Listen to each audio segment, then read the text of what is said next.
In this video, we're going to talk specifically about the Asatru Kindred. What it is, what it ain't, where it came from, and where it's going. Stick around. Hey, if you just found us, lucky you. Check it out. We are on Facebook. We have a group called the Northwoods Kindred where we discuss all things Asatru Kindred related. There's a couple other kindreds on there too, and they show as much of their fun gatherings and stuff as we do. TikTok, we kill it on TikTok. Go check us out on TikTok, Northwoods Kindred. We're also on Instagram, Discord, Blogger, whatever. If you're on a social media platform, look for Northwoods Kindred. We might be there. Welcome to the Northwoods Kindred. I'm your Gothi Bodvar, and on this channel we discuss all things Asatru Kindred related. So hit that subscribe button if you want to see how we do it in the Northwoods. Welcome back to the channel. It's been a little while since we've done a real dedicated video, but today we're going to talk about the Asatru Kindred because I've been getting a lot of questions about how to form one, what is one, how do you find one, what is a kindred in general. And you might be surprised there's a lot of misconceptions about what actually constitutes an actual kindred. So let's get into the history of it. Now, if you dig through books like this, like the Sagas of the Icelanders, or similar books about the sagas and the lifestyles day to day of the Northmen and the even during the more Christian eras of the Viking Age, the later Viking Age, if you read through sagas like that, then you can start picking up and learning about the day-to-day activities and how the families related to one another, how they related to neighboring families and groups, and then how counties or regions related to the other regions. And I think that if you push that all the way down to a family and its closest relatives and friends, then you have what would be the closest description in the Sagas and Eddas to an actual kindred. Now, I don't know where it came from, where we first started calling our collective a kindred, but I'm pretty sure that it started when Asatru started to hit the mainstream in the early 70s, when it had that resurgence. And a lot of the things that we did were borrowed from the covens or the Wicca or the other eclectic pagan religions of the time. Wicca's had a coven. When they established our groups and people trickled over here from sort of those eclectic pagan paths, they needed something similar and they called it a kindred. And that's what we call it today.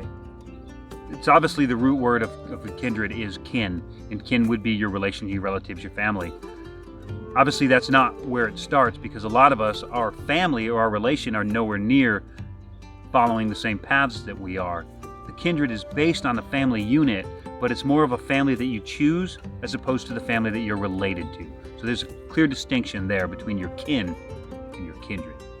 Here at the Northwoods, we're always struggling with trying to figure out how we can bring you as much value as possible. So, by popular demand, we have created a line of swag with our sigil and some really cool stuff on the back, like Heimdall is our gatekeeper.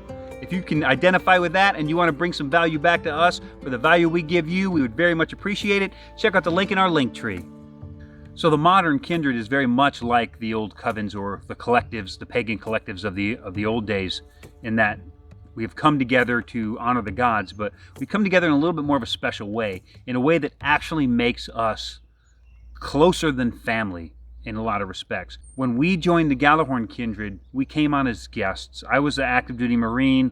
I was emailing and having contact with the kindred for quite a while. We were having debates and discussions online, kind of feeling each other out to make sure that we were even compatible, because compatibility is a key feature in a kindred.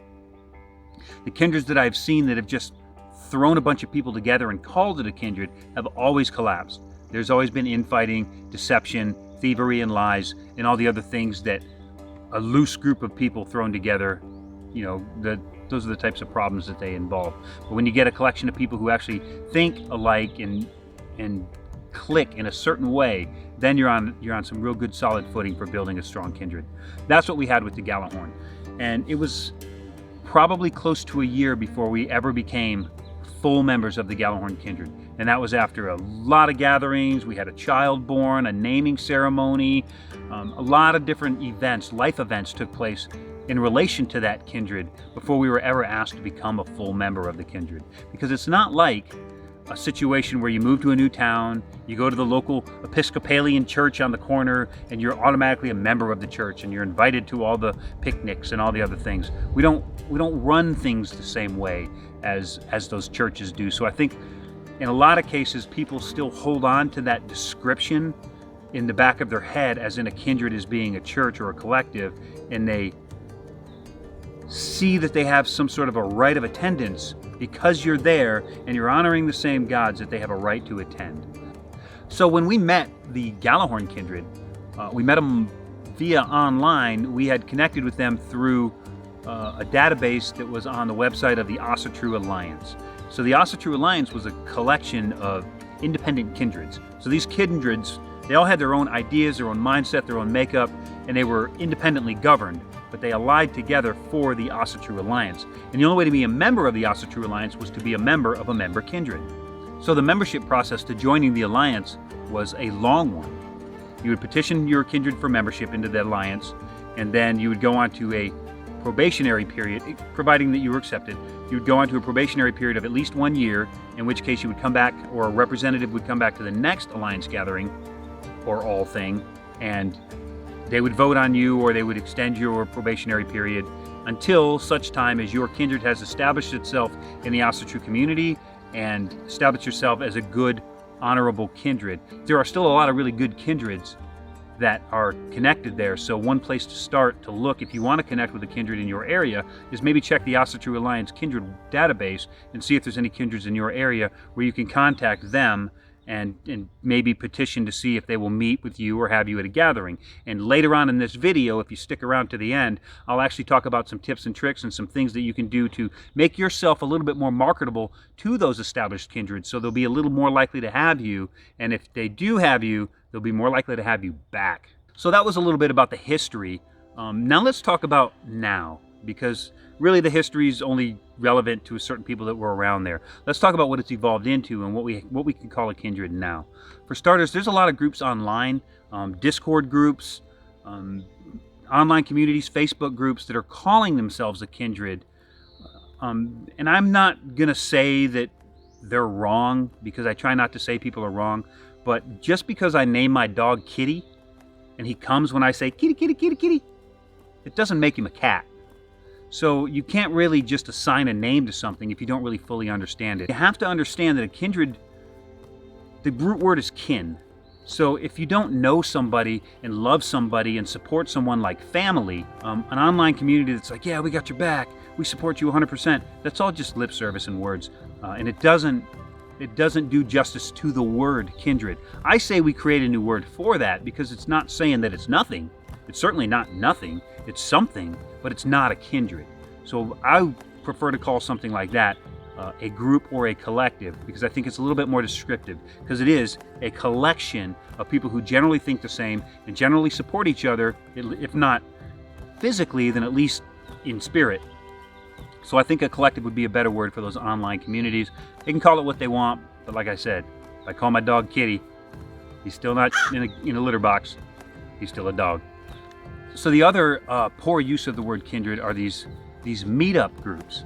And it's closer to the source, I think, if they collect together on somebody's property or in a public park or some other public place, and they invite the public, and the public comes and they do their little ritual and they do these things. Would you go to one of these meetups in the park? Everybody's calling them a kindred. This is our kindred. You're part of our kindred now. This is your first time here. Congratulations. Welcome to the kindred. Would you give that person a key to your house? Would you give that person the combination to your gun safe? Would you give that person access to those parts of your life? You know, those parts of your life that you don't put out on the street, that you don't put out on the internet, that you don't show people. Because if you won't give them access to those parts of your life, then they're not kin. It's not a kindred. It is a collective or a group. So I really want you to think about it that way. Every member of both Gallahorn Kindred and the Northwoods Kindred knows where my keys are, or has their own copy of a key to my house. They know where all of my weapons are stored. They know all the intimate things that someone who lives in my household should and probably does know. Is kin really that person you just met at the park? Would you hand that person the key to your house, tell them where you live, and then go out of town for 2 weeks? Because if you can't do that, you're not dealing with kin. And the last thing I'll cover is it's kind of that local community church mindset. So as we transition to the next phase of this video, I want you to really think back on that local church. You move to a new town, there's a church on every corner, you pick one, you're part of that group, Now you got some friends in the community, some friends in the neighborhood, but how close are you really to them, and how much do you really trust them? Are they your inning guard? Are they really that close to your family and your whole? Do they even know where you live? We can't attribute those same holdovers from our Christian past into our heathen future. It's different. It's just completely different. And I think that we do it in injustice if we start trying to make our heathen future match the mold of our Christian past, which is what happens a lot.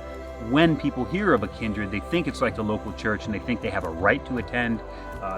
Because they're Asatru or Norse heathen or Norse pagan or whatever you identify as, they think they have a right to show up, because how dare you have a kindred and not let me go? You must be a racist, a misogynist, a homophobe, a blah, blah, blah, blah, blah. And that's not the case. I think it's important to understand when you go to a kindred, just because it's the only kindred you can find in the area, if the personalities don't jive, don't try to force it. It doesn't do the kindred any good, it doesn't do you any good, and it just contributes to the delinquency of the whole. Relatives are a force fit. You don't have to like Uncle Bob, you don't have to like Aunt Karen, you don't have to like those people, but unfortunately, you got to deal with them. That's not the same with the kindred. Everybody in the kindred should love and trust each other 100%, or it will break down and it will fall apart. And now, because this is who we are, let's talk about the Northwoods Kindred exclusively. So here in the Northwoods Kindred, we have essentially two types of members. We have oath members and non-oath members.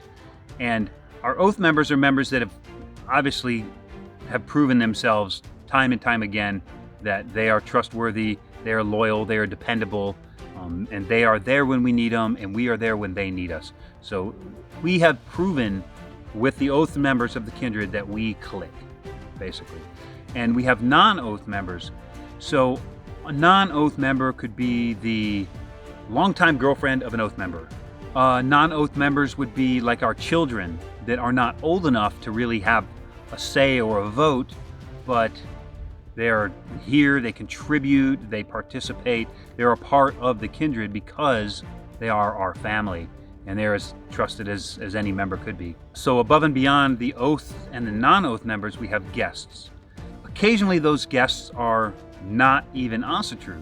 Sometimes those guests are the significant other for an oath member, because we don't live in a time where your whole town is Asatru or of the old ways, or your whole town is Christian. We live in a time where everything is mixed and matched. You know, dad can be Asatru, mom can be a witch, the kid can be an eclectic pagan, and the kid's boyfriend can be Christian. Like, it can go really weird like that these days. So we don't exclude, because we are a kindred, we don't exclude our members' significant other just because they're not of our way. Now, there are certain rituals that we exclude them from, because this isn't a spectator sport. They're not allowed to just hang out and watch, but they can always participate if they want, if they feel comfortable participating, then that's perfectly fine with us. They don't have a lot of interest in what we have going on here.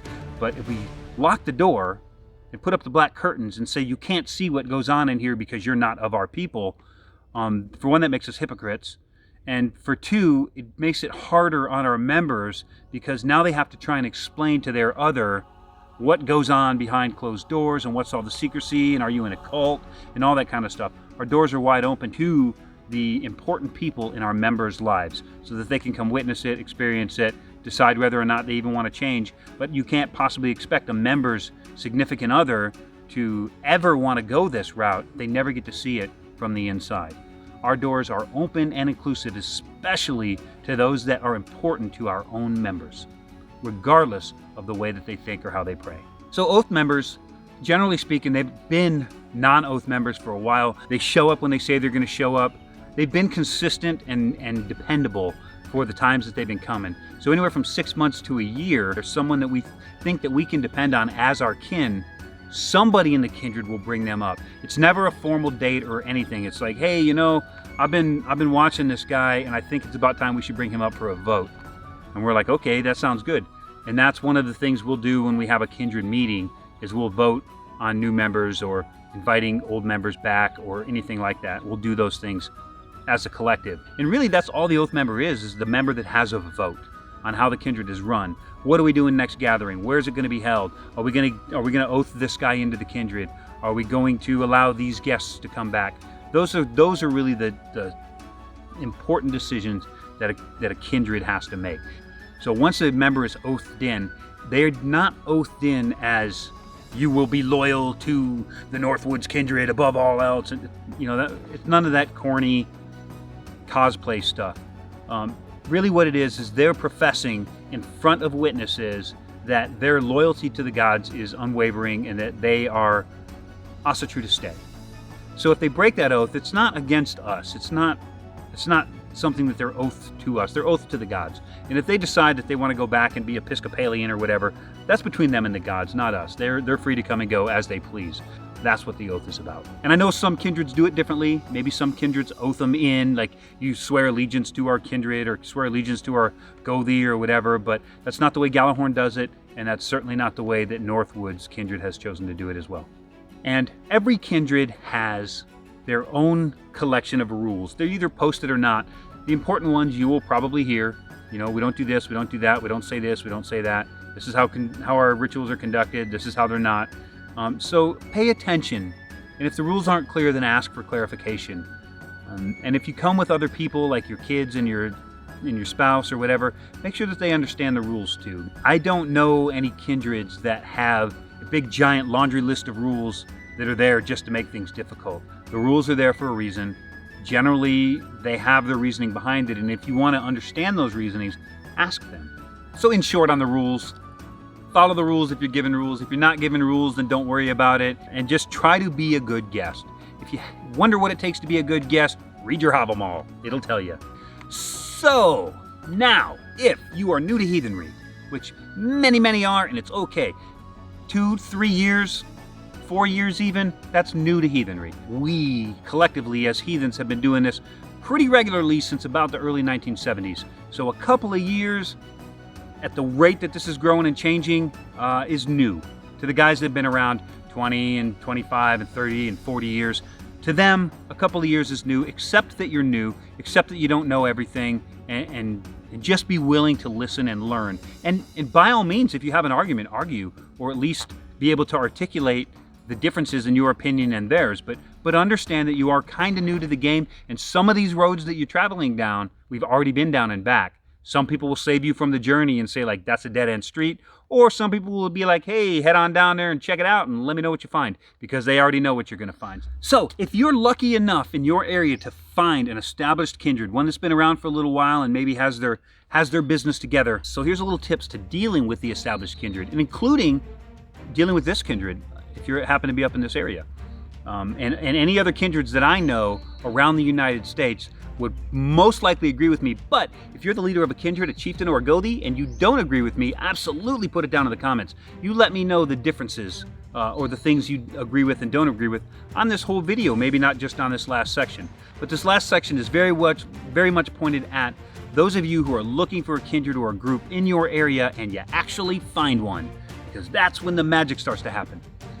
If said kindred invites you for coffee or a beer or to meet up somewhere and just have a conversation, then the one thing that you should be able to do is show up on time and meet with them and speak honestly, but don't talk too much. Let them explain what they have going on, some of the rules and the things they have going on with their kindred, and then you explain a little bit about what you got you there, how you found them, what you're interested in. Let it be an equal exchange, okay? This kind of goes back to that other thing I said, read your Havamal. Let it be an equal exchange of ideas and concepts. Let everybody talk and let everybody get it out, because if they're meeting with you, they're likely interested. They haven't seen any red flags yet. They're likely interested in your attendance, and the worst thing you can do is show that you're an arrogant asshole and won't listen to anybody's opinion. If everything goes well and you conducted yourself well, understand that in no way are you actually entitled to attend an event or a gathering or anything else. Sometimes these decisions are kind of on the fence. Sometimes the timing's not right. Sometimes they have to confer with the rest of the kindred. There may be other things that they have to work out and get more information and share before everybody is comfortable with it, because every single person, oathed and non-oathed, in that kindred has a say above and beyond whether or not you come to the gathering. There's a lot of thought and a lot of people who have a say whether or not you show up. So the best thing you can do is be yourself. If you are a raging asshole, be a raging asshole. I bet there's a kindred that will like you. There's a kindred that is full of raging assholes that all get along and complain about stuff nonstop. I guarantee it. It's out there.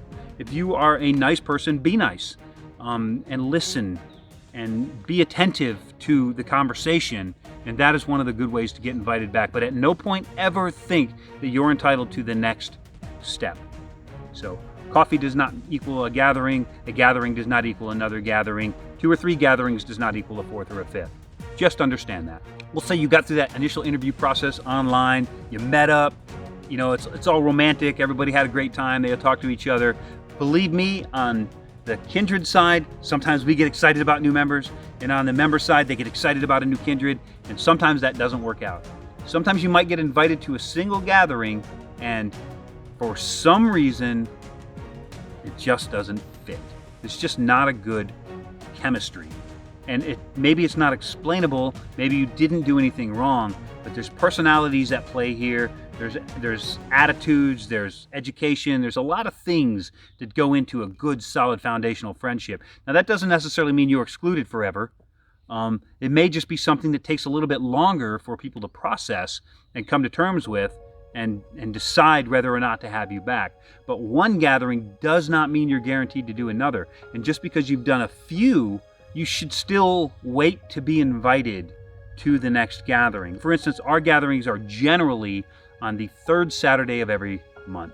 Plus, it happens to fall in line basically with our lunar cycles. So it works really well for us to have the Saturday on or about the 21st, or closest to the 21st, for most weekends. Now, if people have come here for a while and they know that that's the way our gatherings go, it's not okay to just show up one Saturday if you weren't specifically invited. So until you're an oath member, never believe that you are welcome at every gathering, and don't take offense to it. I've seen people, not only with our kindred, but other local kindreds, that weren't invited to certain group meetups that were a gathering simply to handle business. Most of the meeting is about getting stuff done, making important decisions, financial decisions, growth decisions, outreach decisions, things like that. I've seen non-members get very, very irate and absolutely have a tantrum over a gathering that has nothing to do with them, that they weren't invited to because they weren't invited in the first place.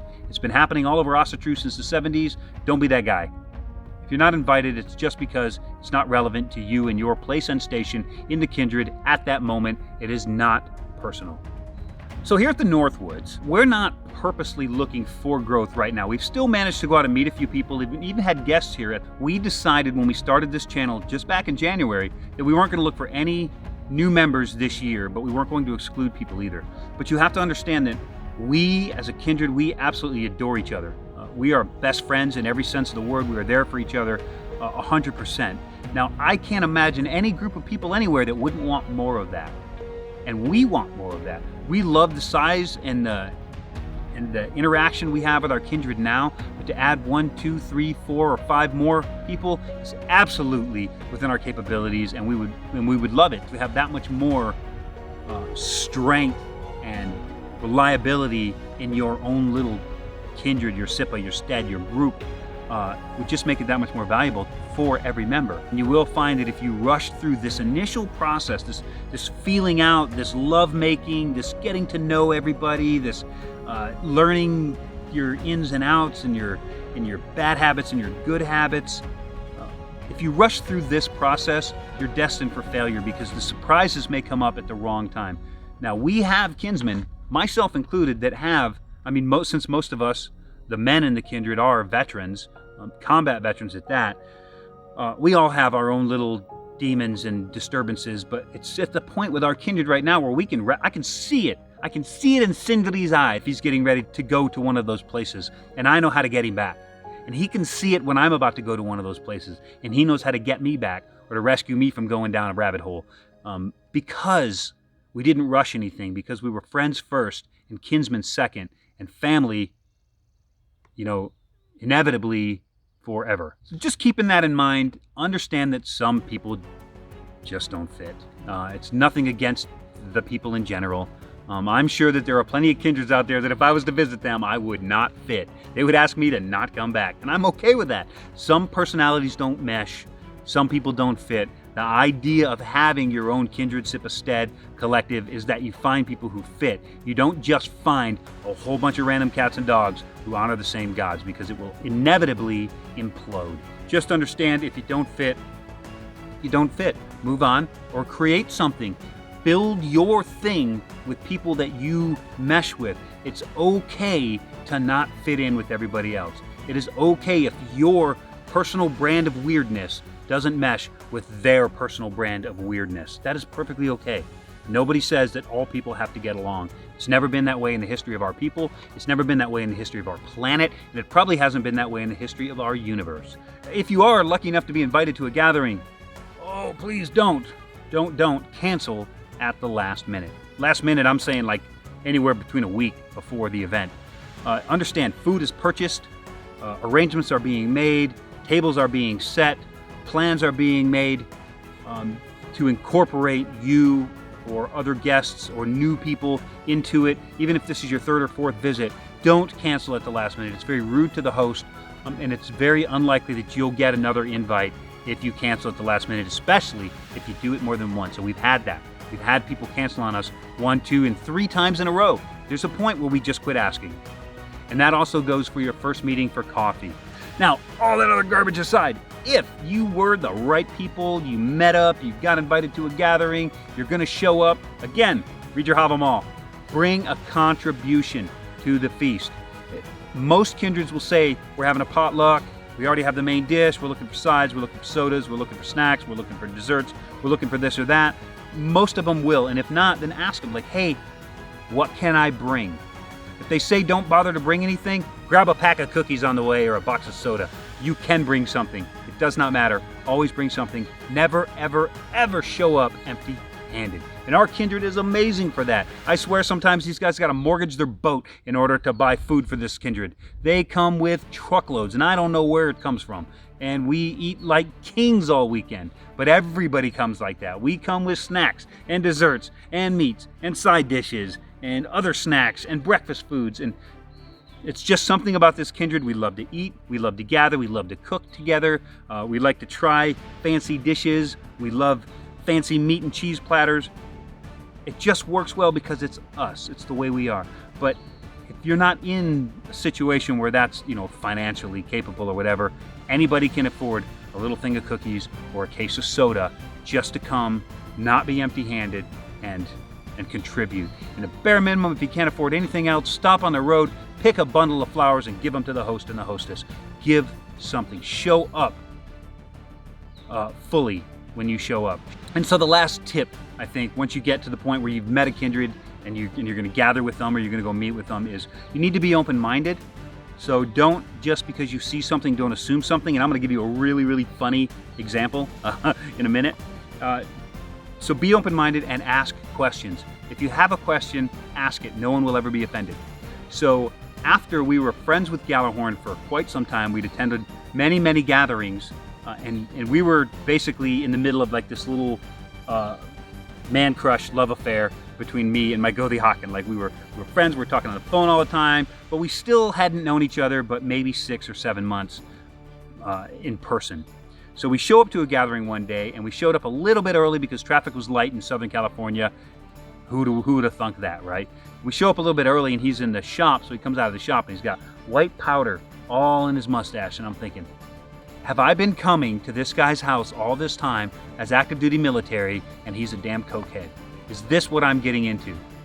And he was like, oh, let me get cleaned up, and he goes and cleans himself up, and that was the end of it. And I just shut up, and I just thought, there's no way that my intuition is this poor. I'm just going to let this one ride and forget about it. But I could have asked the question, although I didn't until many years later. I brought it up to him. He was out in the garage. He was working. He was carving on horns because he's an amazing horn carver. And as yet, at this point in my Asatru career, I didn't even have a horn. I didn't know what horn dust looked like. I didn't know what it smelled like. I didn't have that experience that he had. So he had horn dust all over his, he'd wiped his face and he had some horn dust under his nose. I'm looking at it as this guy's a Southern California cokehead, and he was just a craftsman doing his job. And all I had to do was be like, you snorting lines out there or what? And like, it would have been funny because we're all veterans anyway. It would have been a funny situation, but it was something that lived. It lived rent-free in the back of my head for quite some time until I was like, you know what?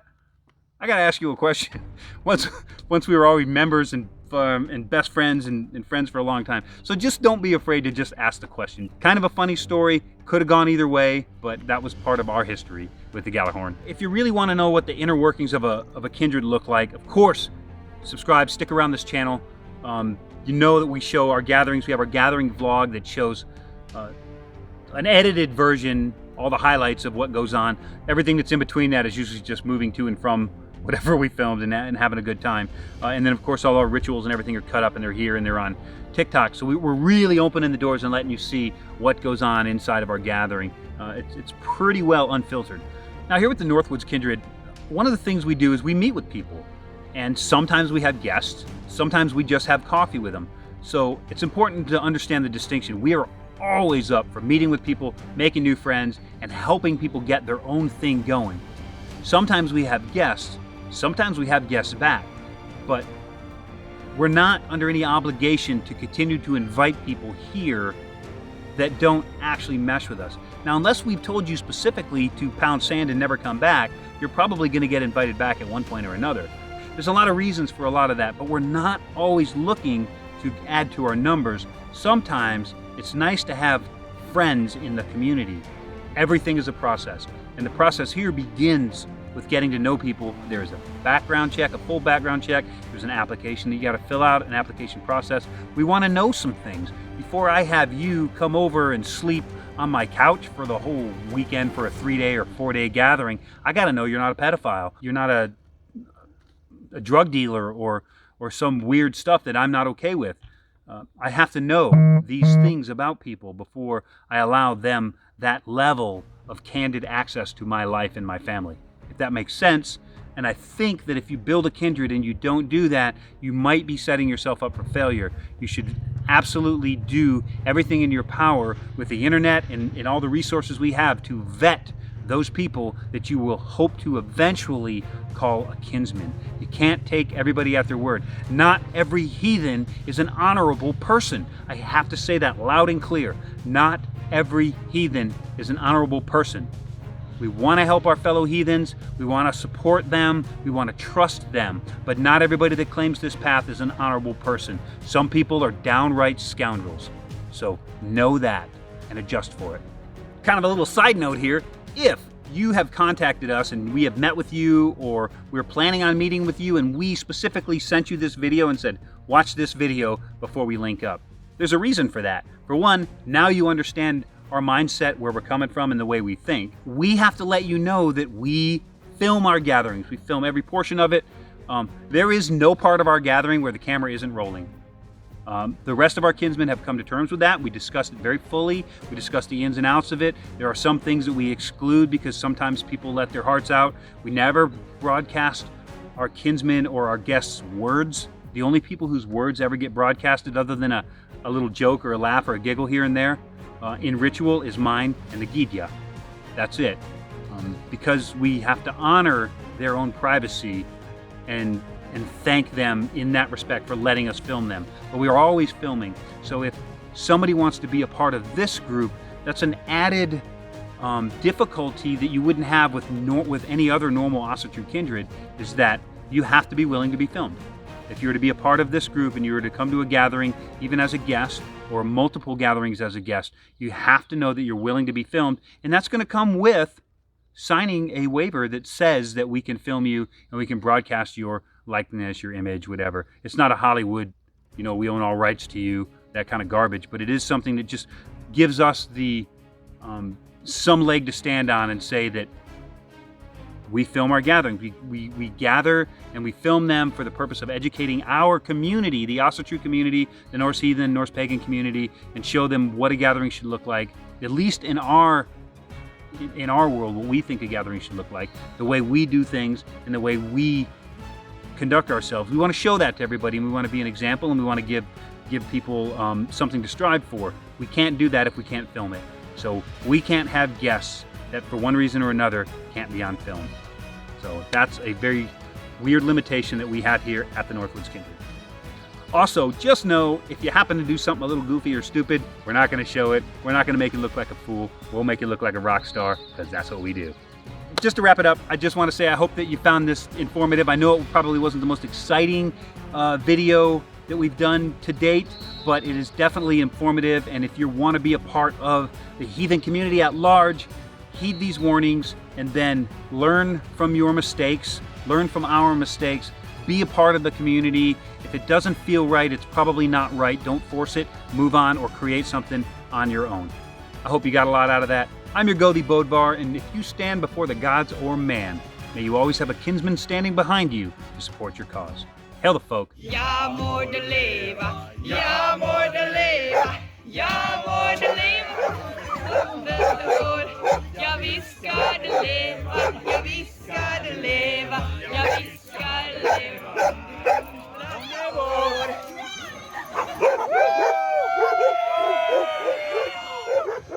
Happy birthday, you bunch of damn heathens.